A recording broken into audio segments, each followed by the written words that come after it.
Good morning, everyone. Welcome to our DRECA Coffee Talks. Thank you so much for joining us today. This week, we're featuring animal welfare, and today in particular, we're focusing on surplus dairy calves, issue or opportunity. We have Karen Schwartzkopf-Genswein joining us, as well as Nina von Keyserlingk, to speak to the issue from two different perspectives. And we'll have facilitators Greg DeBink and Brad Gilchrist helping out with our Q&A after that. Hopefully you've all noted some instructions in the slides that are rotating. They'll also be posted in the chat. So if you're wondering how to ask your questions or wondering when you're going to get a response, please just note that. If anyone's having any difficulties, please use the chat, and Anna-Marika or myself will do our best to help you. Keeping this short and sweet today, I'm just going to turn this over to Karen right now. So I'll stop sharing my screen and please enjoy our event.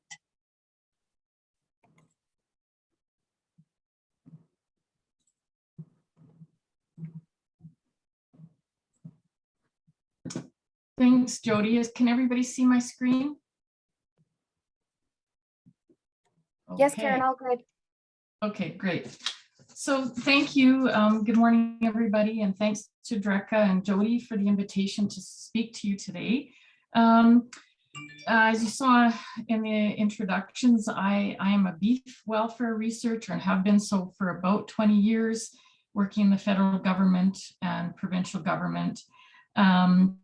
And I am almost exclusively working in beef welfare over the past years, but I have worked on some issues that are common to both dairy and beef cattle. So those include cattle transportation. And so we've worked a bit on the transport regulations and done research to give some science-based information towards those.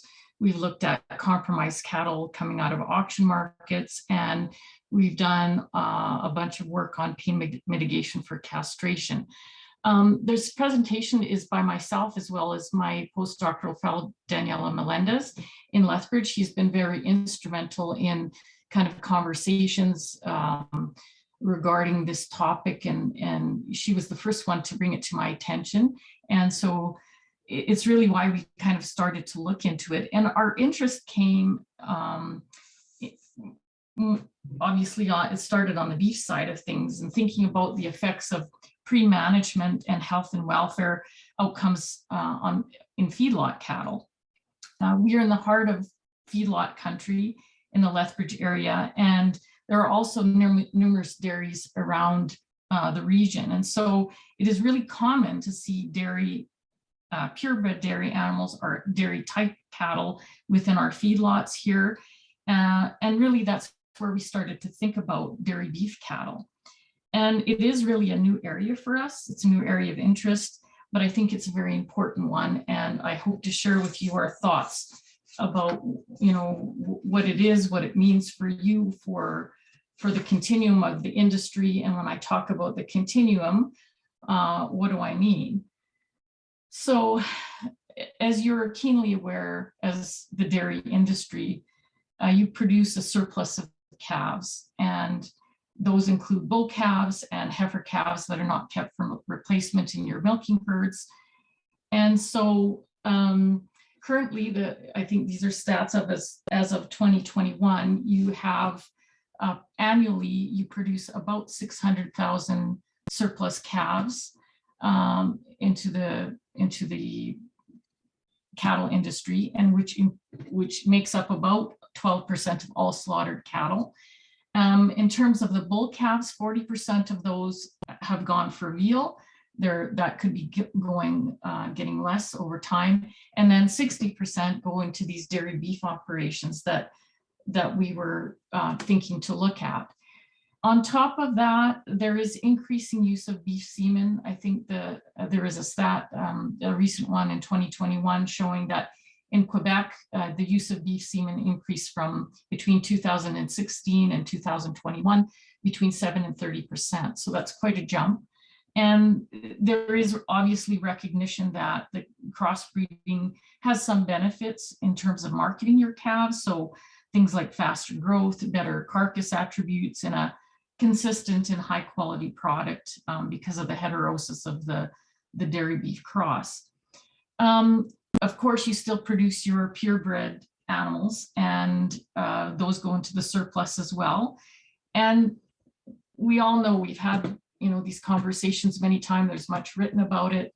These animals have low value to your industry. And why do they have low value? They have low value because there is a cost to keeping them. They need lots of care and attention at this young age.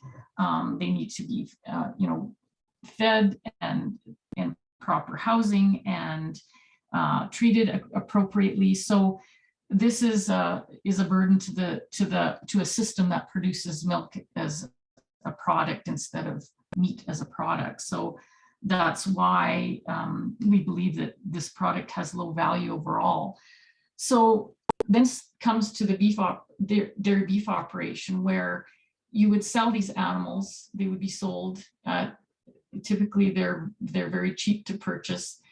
These animals go into these dairy beef operations, and at this point in time, we know very little about how many exist in the country, what management practices take place here, and we know that there are associated with these animals at the dairies, on the dairy side, as well as into the dairy beef operations, that there is high mortality and high morbidity. There's, of course, that means increased use of antimicrobials in the system.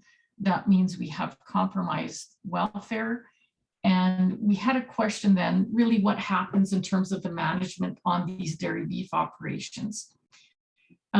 And again, the reason why we started to think like that was because we wanted to look at what the welfare was in relationship to purebred beef cattle in our feedlots in terms of comparing mortality, morbidity, welfare, efficiency, and so on. And so that's why we wanted to look at the step prior to these animals coming into the feedlot. What we know and what we see with any kind of animal system is that the way we manage these animals throughout the continuum is very, very important for calf health, welfare, and also potential for revenue for your industry, and therefore a way forward in terms of sustainability. So as I mentioned earlier, there are huge welfare concerns in terms of these surplus dairy calves, and there's a list here. And Nina has written an excellent paper discussing what some of the welfare concerns, and there are many other papers as well, showing that some of the major issues are cow-calf separation. These animals can leave the dairy anywhere from a day old to 14 days old. Of course, that has huge impacts on calf health in terms of respiratory disease, scours, dehydration, low body condition scores, and naval infection. It also has implications for nutrition. So are they receiving adequate levels of colostrum, and therefore, again, ties into the health picture. And there are some papers showing that they are fed, at least the bull calves are fed lower quality feed than their heifer counterparts. There is a recent stat from OMAFRA showing that only 5% of producers asked or questioned in a questionnaire, so that only 5% had a vaccination strategy, how they're housed, how are they given pain control for pain mitigation, how far are they transported, although the new regulations will indicate that they cannot go longer than 12 hours in transport, and they have to be greater than 9 days of age to be sold through an auction. And then one of the bigger areas of obviously concern to the public would be euthanasia, of which we've shown, recent data shows that 20% of these surplus calves are euthanized, and 1/3 of them by blunt force trauma, which is not allowed according to the codes of practice. So another paper from UBC, Devin Wilson and David Fraser published something saying that these animals coming into the auction, they're highly variable in terms of their health, how far they've been transported, their source, and their age. So that's why we really started to think about how that impacts those animals coming into the feedlot. So the slide I showed you previous to this, and where we have kind of a straight line continuum from the dairy to the feedlot, after doing a little bit more research and talking to some people and reading more, I realized that it's not a straight line continuum at all. It's very circular. And this is a good example of the sum is greater than its parts if it's done well. There's I think when we were discussing earlier before the talk, that every dairy has beef animals on it. And these calves, these surplus calves have potential to be marketed in a really good way, and to build a kind of continuity and a supply chain to the feedlot industry, whether it's through purebred animals or through the crosses. Every step of this continuum is important. And if we go to the feedlot side, it's also important in terms of their health and mortality, morbidity, and all of those things, efficiency. And so if the feedlot has confidence in the type of calf and the health of calf they've purchased from this dairy beef operation, they're going to buy more. They will pay a bit more money for good quality calf. Likewise, this dairy beef operation, if they are provided calves that are good quality, high quality calves that they don't have to put lots of antimicrobials and labor into. So this makes the whole system healthy. It makes the welfare within the system better overall. And again, it increases the market value of these calves that typically would have very low value. So in terms of tackling the issue, and I think Nina will talk about this a little bit, well, obviously more after I'm done here, but really there's no silver bullet for this issue as I see it. It's a combination of understanding the management across the continuum, and we need to know and identify what are the most significant contributors to poor welfare and profitability and therefore sustainability of these calves in your industry. Developing new management systems. So we have to think outside the box. Obviously, there's value added in terms of these dairy beef crosses, and so beef supply is down, and so there's a niche that can be filled here. Things like talking about retained ownership from the dairy to the feedlot, that will increase the value of these calves and therefore the management and how they're cared for, and consequently overall welfare. And then, really your calves can become a consistent and a very good supply very good product to the feedlot. So the last thing I would end on is saying that all of this is important, but you also have to understand what your customers want and expect, and not just your customers, but other stakeholders that have something to say about welfare. So with that, I'll let Nina go for her presentation. Thank you.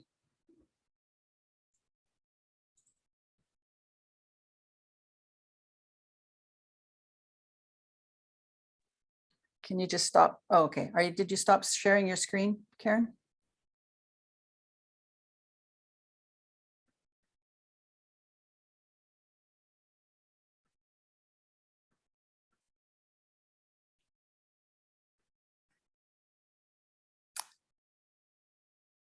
Okay, so first of all, thank you to Alberta Milk for the invitation. And I thought it was great the way Jody said, I think your words were, Jody, you asked it in the terms of a question. Is this an issue or an opportunity?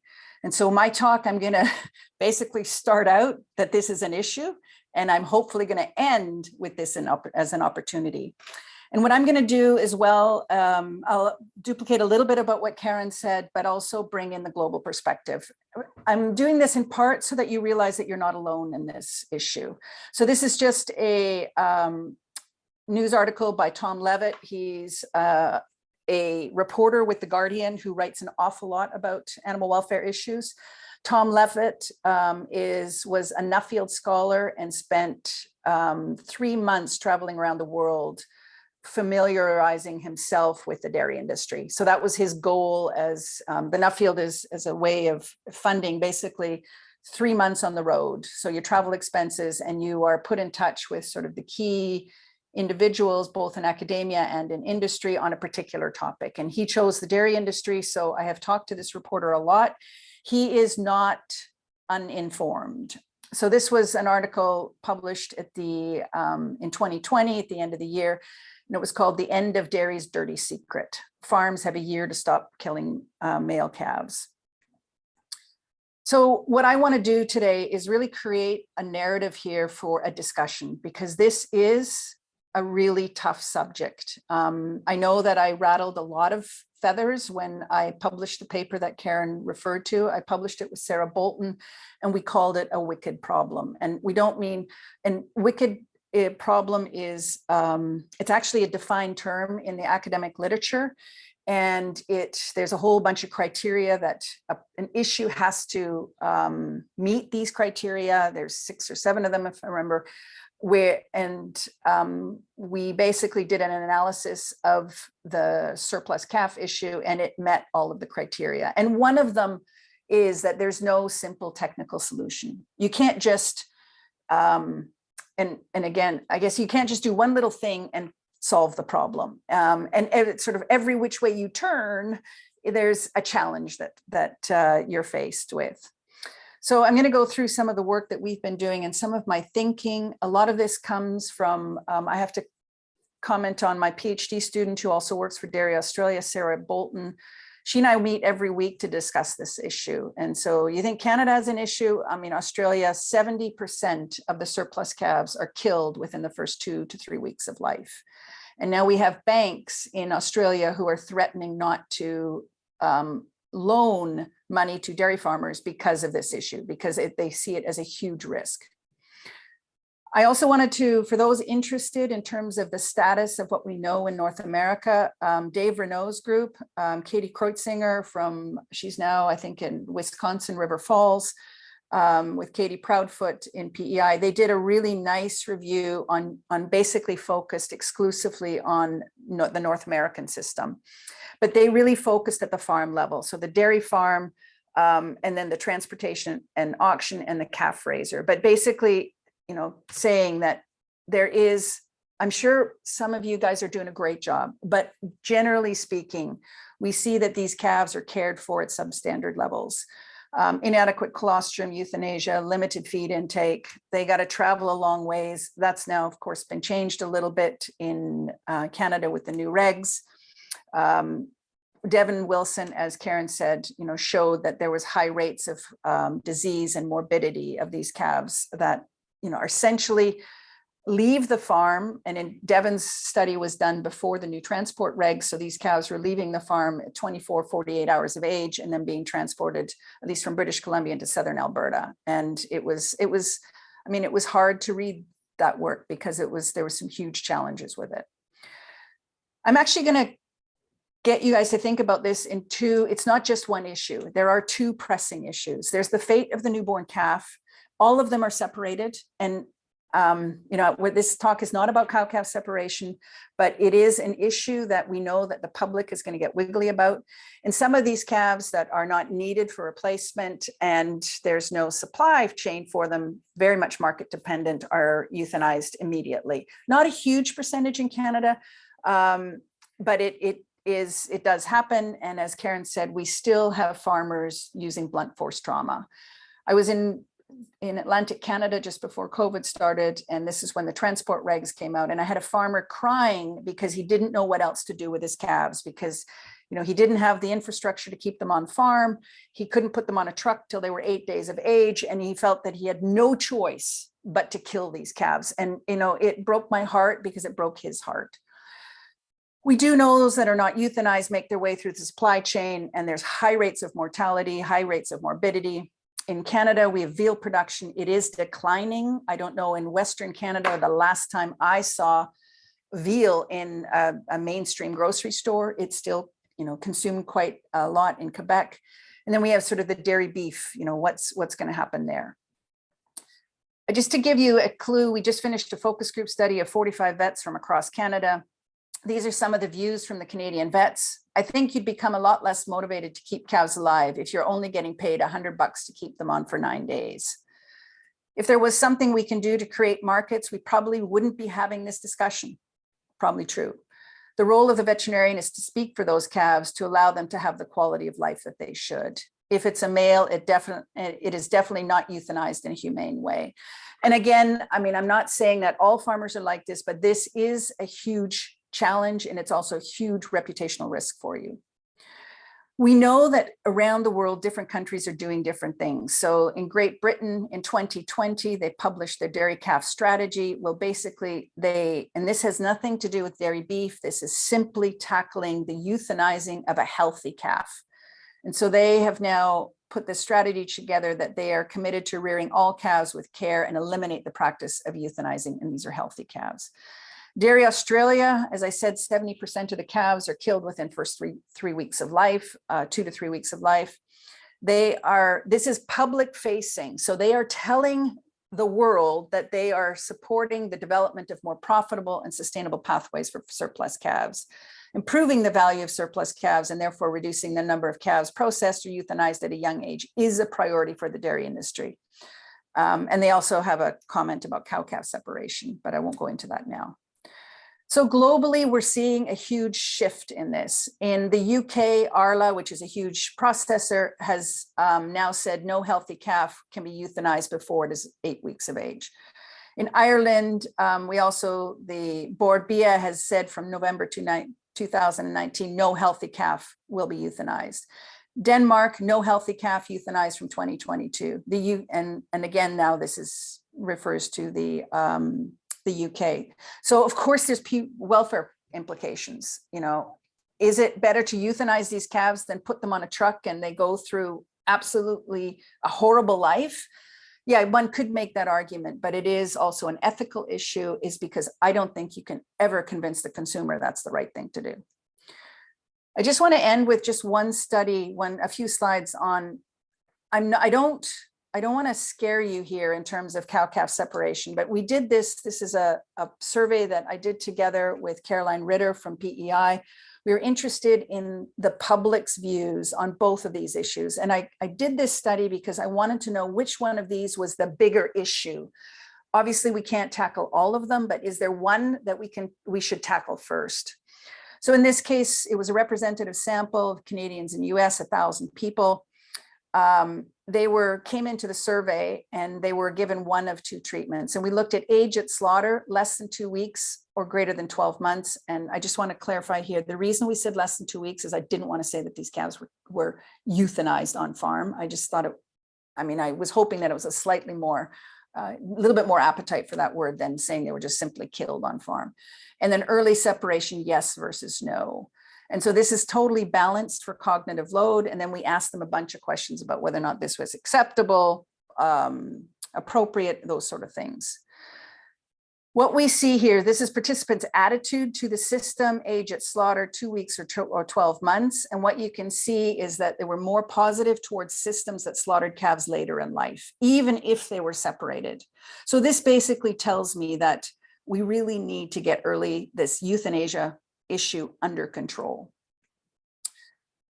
What was really interesting in this is that we asked people to tell us why they felt the system was appropriate. And it really became clear that people were absolutely okay with these calves entering the beef supply, and because they wanted these animals to have a purpose. I don't know what alternative solutions would be feasible, but I think it is awful for the mother cow to have her calf taken away from her right away, and sad for the calf to have a shorter life. I eat meat and I see the need for beef production, but I would like to think that there are more humane bovine ways to operate dairy farms. I am disappointed, and it is upsetting that male calves and excess female calves are slaughtered within their first few weeks of life. I'm sure there's some kind of other option available.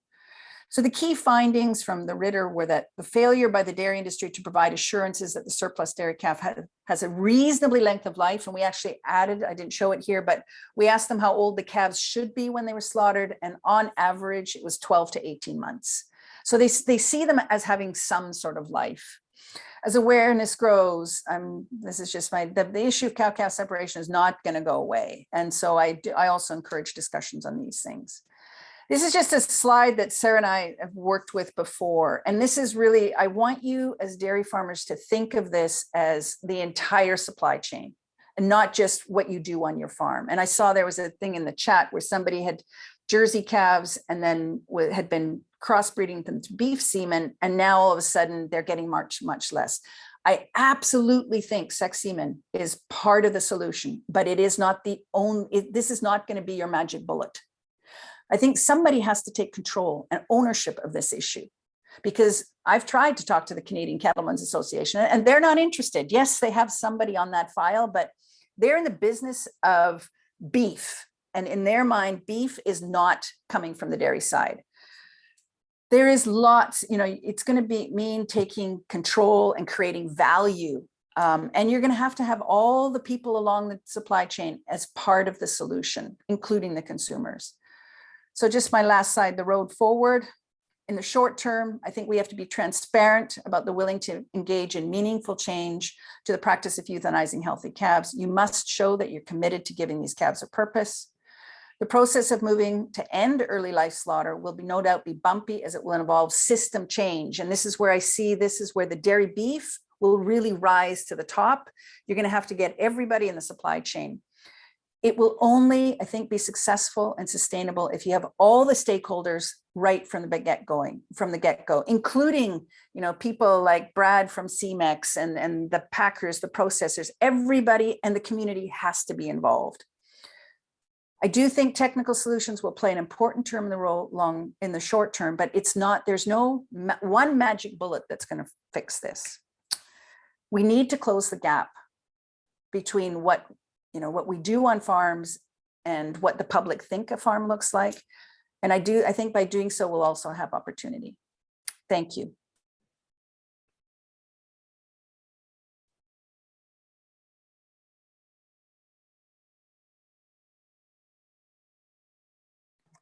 Questions? Sorry, it's just taking me a while to get back here. Thank you, Karen and Nina, for that information and perspectives. I mean, that's certainly a lot to take in. And, that's about what's going on globally, a little bit closer to home about, the supply chain from farm of origin to feedlot and slaughter.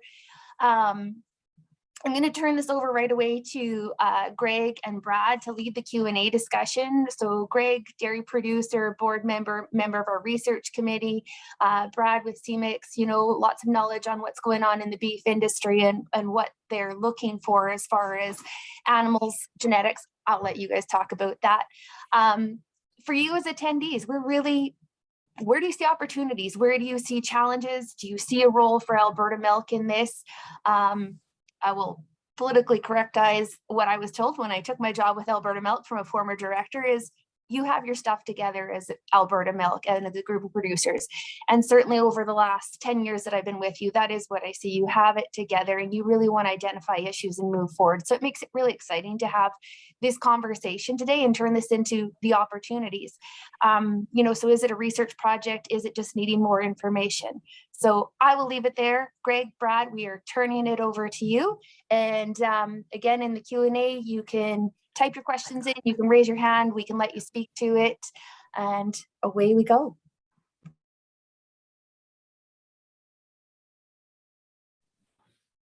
Okay, I guess I will go first with kind of the first question. I really encourage everyone who's watching to add your questions to the Q&A, because I think it's really important to get a lot of people's perspective on this topic and get kind of the questions that are out there in the industry to see what people are thinking, what concerns are from the industry. I guess I'll start with kind of Tizia's question for both our speakers, and I'll kind of bring it more not just on the farm level of the price, but also location issues. Because Nina, you talked about the producer from Eastern Canada, and I think there's some in BC as well, where location is going to be an issue where you can't transport the calves far to certain locations. So what are the opportunities then for those producers to do around those issues around price and location? I can take the first stab at that. I think this is where the solution for this system is not simple. It's not going to be just putting up a calf ranch in the Okanagan to get around the 12 hours. This is way more complicated than that. And so, there's reputational risk involved. there is, and so this is going to result in the need for a systems change. And so I can just speak to what's been happening in Australia that I'm part of. Is we're engaged in what we call a deliberative democracy event, where we're actually talking to all the different stakeholders, including the public from the get-go, and getting their input. And because I think this is not I think we have to be careful. Any change is costly in a bunch of different ways. And you want to make sure that if you're spending money on something, it's something that's going to be sustainable in the long run. And so, it's a challenge. But I also, you guys, you're not going to be able to get around this by just simply saying these, when price is high, I'll make the effort to get them to wherever. And when price is low, I'm just going to kill them on farm, because I can tell you that the processors that makes them super wiggly. And so I don't have an answer for you that is simple. I don't know, Brad, I see you nodding. Yeah, no, and I think I think everything that you said is what we're seeing too from a genetic side of things. Is this isn't just a one thing or one segment of the industry that we can look at. I think it's all encompassing. And I think your slide where you talked about having this as a supply chain right through from start to finish is really a key to what we're seeing anyway from the genetic side of things. So no, I would echo your comments, Nina. And Karen, do you have anything to add to the question there that Greg brought up, or your perspective? Yeah, I would mimic Nina. There is no, I don't have an answer for you either.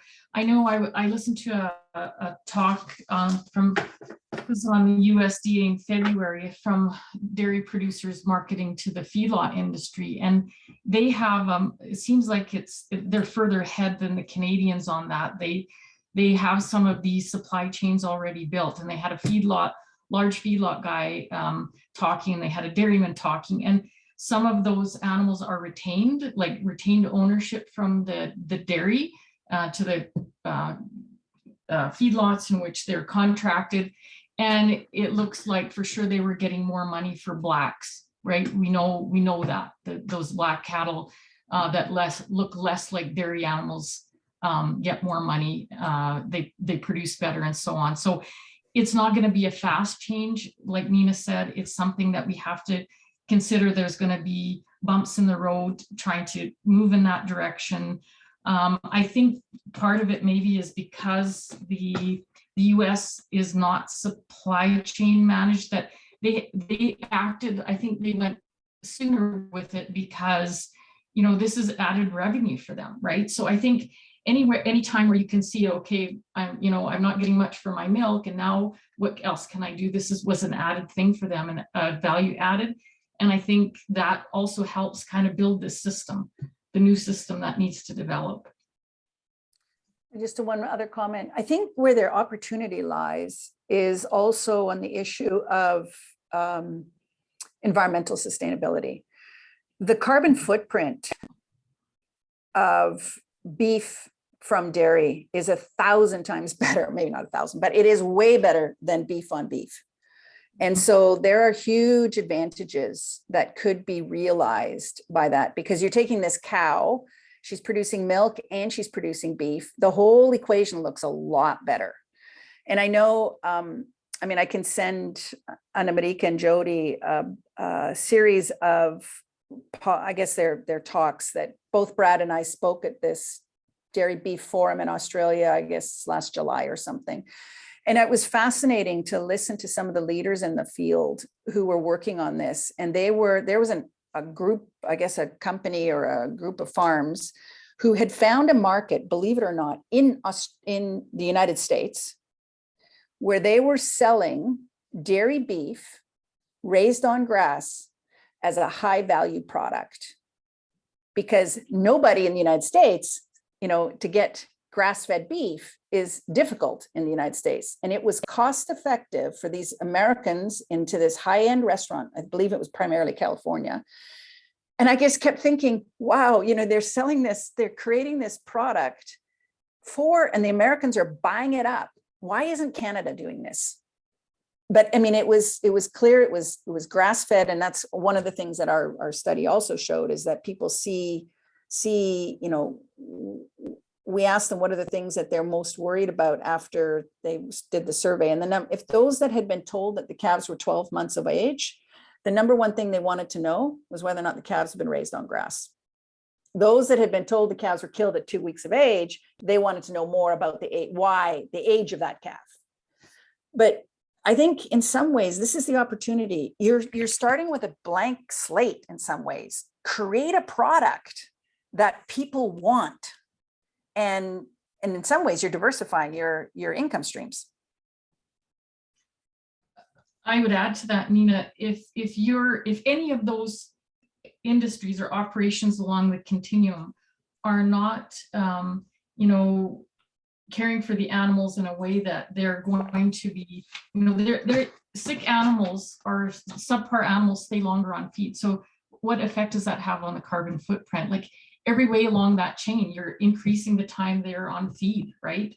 Or the time that it takes to get to slaughter, or, you know, the number of antimicrobials that go into the system. So you have to consider all of that, and that goes with the sustainability picture, right? Yeah, no, I think great points there, and you know, I think certainly the opportunity for beef on dairy to lower our sustainable footprint in some operations compared to beef is certainly there. Anywhere where we can utilize beef cows on some of those tougher terrains that's maybe not arable land is I think a huge opportunity to continue the conversation on sustainability in the beef to beef world. But certainly utilizing some forages that can be grown on arable land this is certainly a big opportunity. The next question that we've got coming in is there's two questions actually, and then I'm maybe going to try to phrase them both in the same context. They're both around the separation of these calves, and you know, one of them, you know, yes, economics is super important. I mean, that's what keeps the world going around. But at some point, you know, if the consumers put their foot down and say, listen, you know, enough's enough, and it doesn't really matter what's happening. If this is the scenario that these calves are being separated, we don't really care what the product is. We're not going to support it, and then economics comes back into play. So I guess the question is to both of you, you know, and maybe a little bit more so, Nina, on your research, you know, did they indicate what was a reasonable amount of time to be kept with the cow, you know, or is there a set time that we should be aiming for as producers to keep these calves with those cows? A great question. So first of all, I mean, one of the people in the chat said that the science supports separation, that calves are healthier and cows are healthier if we separate. I don't know because I flipped through it quite quickly. Dairy Australia actually was under attack 2017-18, I think, by a very, very coordinated animal rights, animal advocates attack about cow-calf separation. And so Dairy Australia commissioned myself and my colleague Dan Weary, and we had a bunch of postdocs to do what's called a systematic review of the literature. So we went through all the papers, studies that have been done where there's been a comparison between separation and not separation on calf behavior and health and cow health. So right now, if you are going to use the argument that science supports separation, don't come to me to help support that, because I can't give it to you. And because of that, that's why Dairy Australia puts front facing on their website that they recognize that this is now being questioned and that they're investing in research. That said, back to your question, how long should we keep them together? I have no idea. And that's the thing, is for 20 years, we have been hesitant to even talk about this subject, let alone put any research into it. So I know of a big study in Sweden now that is looking at cow-calf together. They picked 4 months. Sigrid, when I asked her what was magic about 4 months, she said I had to pick one number, because as soon as you look at 2 months, 4 months, 6 months, you've got to increase the numbers of animals in your study exponentially. And so you have to figure out what questions you want to answer. A couple of things that's early data shows economics is not as bad as you think. There is a bump in milk after separation happens. Cows are healthier, less mastitis. And that's one of the things that the systematic review showed, is that keeping cows and calves together is protective. So you have less mastitis. So this isn't where what I say to farmers and the industry is, we need to do research, and research needs to be 20 years ahead of practice. So we need to start, we can't be afraid to ask these questions. I am not saying that we should put cows and calves together tomorrow. I'm just saying we should start talking about it and figuring out in 20 or 25 years, because you talked to Zgrid in Sweden, she said the consumer is going to expect this in 25 years. So I got to figure out how to do it. It's like an insurance policy. I would add to that, Nina, I think that's why it's really important to know at each step in that continuum what is happening in terms of the management. And then we have all the records on the cows and the calves. That data is already there. We just need to be able to get at it and look at what it means to along the continuum, as well as within each operation. That information, that's kind of low-hanging fruit. And I think it would be very easy to kind of see that just initially, what's happening in terms of each management practice, one of them being the time of cow-calf separation. I think the other thing is, I see somebody saying, can we educate the consumer? You may be able to have some conversations and convince somebody that what you're doing is right, but don't ever forget that for every farmer, there's 10,000 consumers. You're never going to be able to talk to all of them. It's just not going to happen. So we published, this is published, we looked at a representative sample of American and Canadians on the issue of different cow-calf management systems.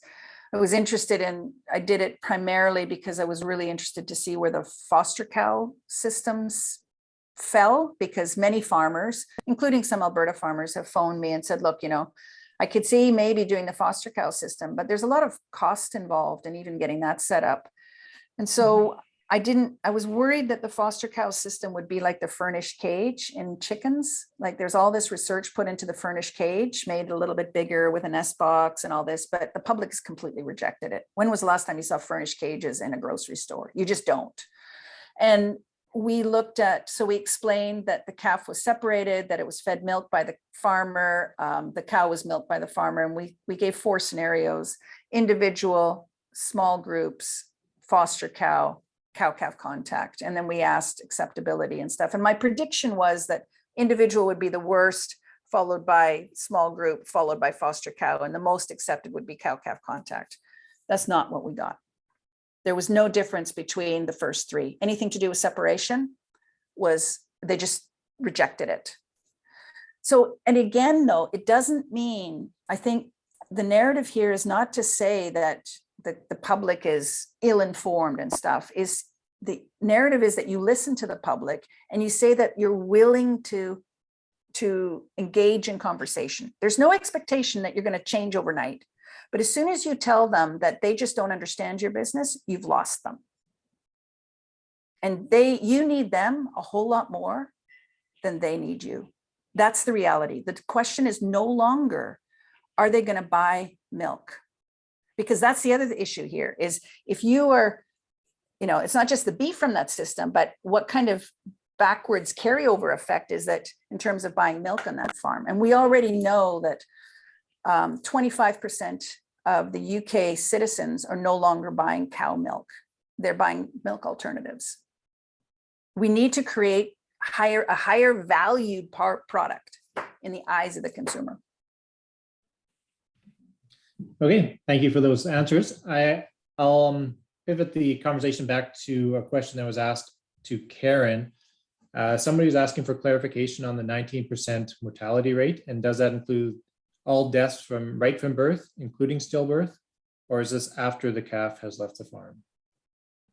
So I'm going to tell you, I got that stat, but I cannot give you an answer as to how that was separated. I'd have to go back to the paper, and I can find that information. Is that Dave Renault's paper? I think, yes. Yeah. So yes. So those were You know? Well, I know a little bit. I don't know all the details. I just know a little Yeah. bit. So Yeah. in actual fact, so a couple things to say with Dave Renault's paper. Number one, it was based on the National Dairy Study, and they only had a 9% response rate. Okay, so take that into consideration. Of that, I think 9% or something like that, 5 or 6% said that they actually euthanized calves. And of those, 34% said that they use blunt force trauma. Yeah. Okay, so it's not huge. The issue here is that it is the Dairy Code of Practice does not condone blunt force trauma. And so there's a bunch of ethical issues surrounding that. And aside from, I don't know what the story would be to convince the public that this is the right thing to do. And we're seeing the same thing. So in Europe now with the male chicks, you know, the male laying hen chicks, they're also dispensable. France is no longer allowing that. Germany's trying to pass a law to prevent that from happening. This notion of taking a life and it being viewed as disposable is just not going to fly. Okay. And added to that, sorry, I was going to say added to that at these very young ages, there's nothing cuter than a nice big full picture of a calf with big brown eyes looking at you. And this is the picture of what you're hitting with, you know, in the head with a hammer. So it's not a good optic. And I think it's much more emotional on younger animals. Okay, thank you for those answers. If anyone has a question, feel free to put in the Q&A or raise your hand and we'll unmute you and you can ask it live as well. I guess I'll ask a question on investment. What can we do then to encourage investment in further down the supply chain? As we've seen other industries kind of going the ESG route with environment and financial markets, financial investments that way. Is there anything we as an industry can do to kind of encourage those further processing or I guess feedlots to specialize in raising Holsteins or raising Holstein cross or even Jersey cross animals? So Greg, I think there's 1,000 conversations that can happen. I just caution you in making, you know, you could work with the feedlot guys to increase capacity. But I think what was one of your, what's her name?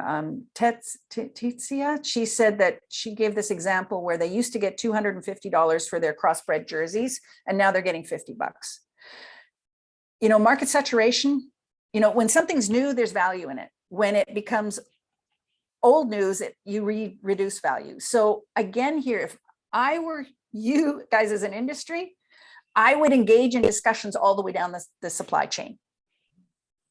Anything that's short term is just technical, and it may give you another month or maybe even 6 months breathing space, but it's not going to solve the problem. You're just shifting the wall that you're going to hit a tiny bit. But I think the question, like my question, more towards encouraging feedlots to specialize in that to bring that value chain. Yeah, but all of that only works if those feedlots have somebody that's going to buy them. That's the problem. Looking at the USDA, listening to the seminar, from NCBA and looking at their model, I think there were early conversations between some of the dairy operations. And I think, you know how it starts. One guy starts doing it and it turned out well, told his neighbor, they start doing it. So that's kind of how it started. And then in terms of building that market, you provide a product that makes it worthwhile for these feedlot guys to want. You have a consistent product. You have the heterosis in the beef and dairy crosses provides a very nice, marketable, higher carcass quality product. So market that, start having these conversations with some of the feedlots, and, don't make it like it used to be, if you purchased a Holstein, takes longer to finish, the ribeye area was a different shape. It might have been as large, same size as the beef one, but it's a different shape and it doesn't market as well. So start building these linkages. And from what I see in the US, I think it's working very well, and provide a good product. That's what you have to do. And everywhere along the chain, if they provide a good product, you'll make, like I said, that continuum, the circle, it's a circle.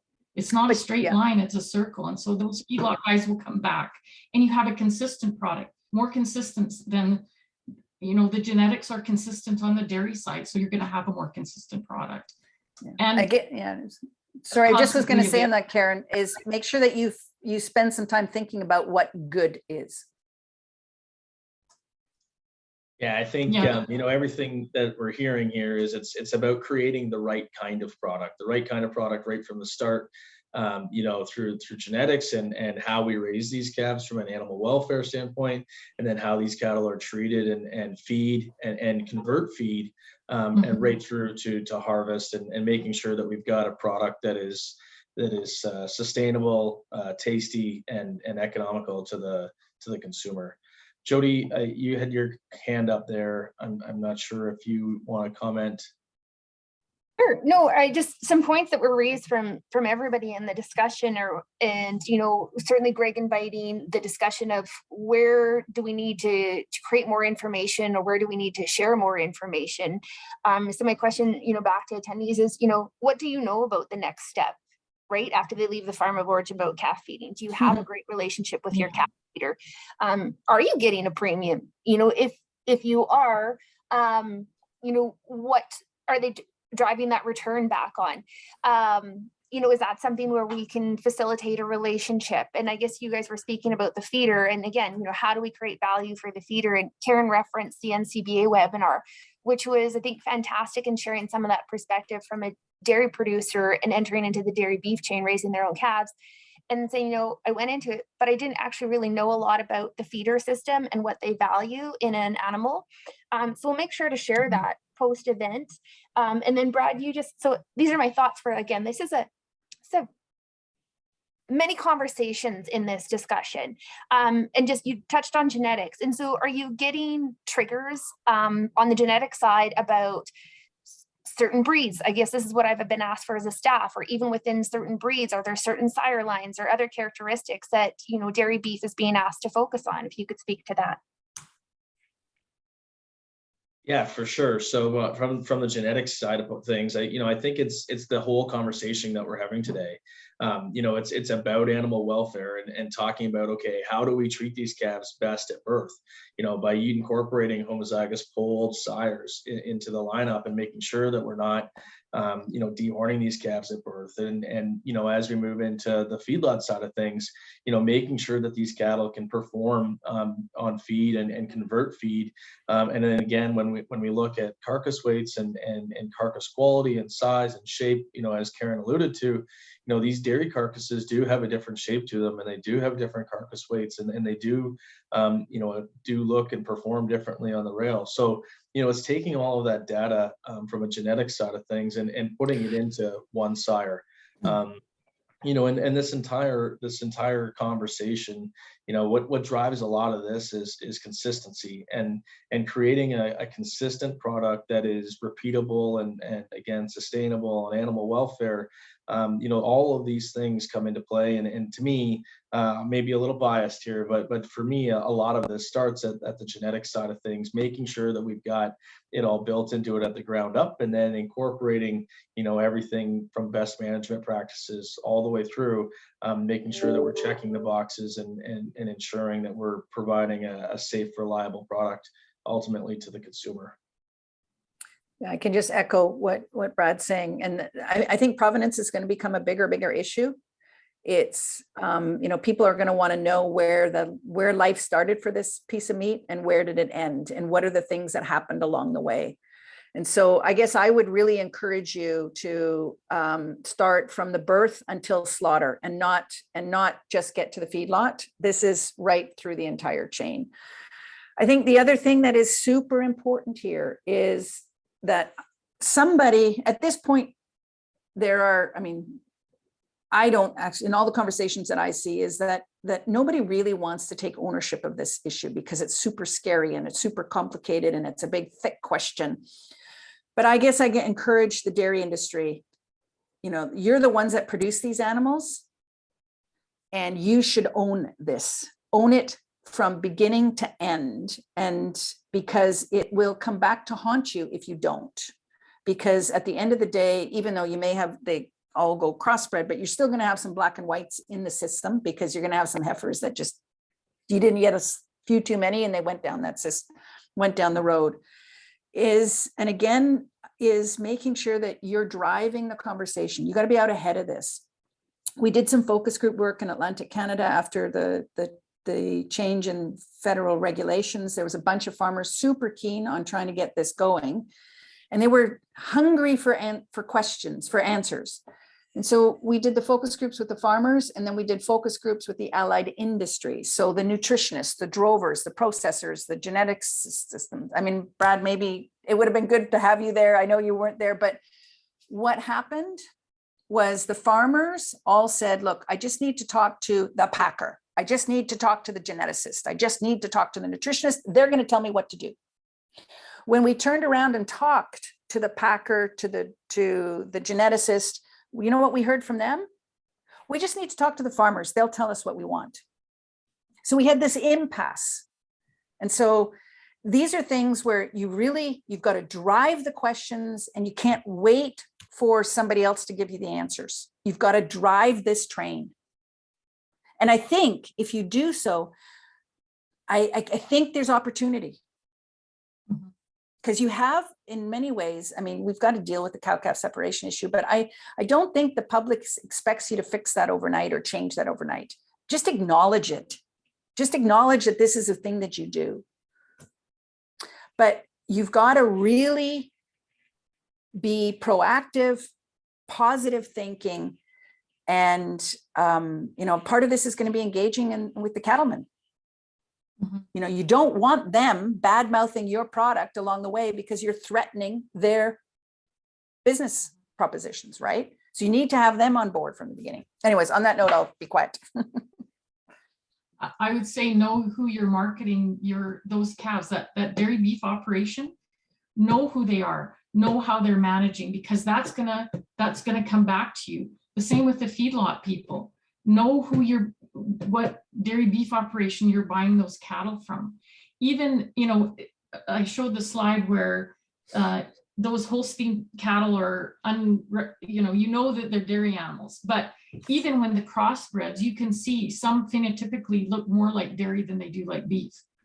And so even though they're not black and white, you can still tell that there's dairy influence there. And anybody that knows anything looking at cattle, they'll be able to still tell there's the dairy influence. So it's not easy to hide, and it shouldn't be a matter of hiding it, but start to build those relationships and know who you're marketing to, and know what they do in terms of their management.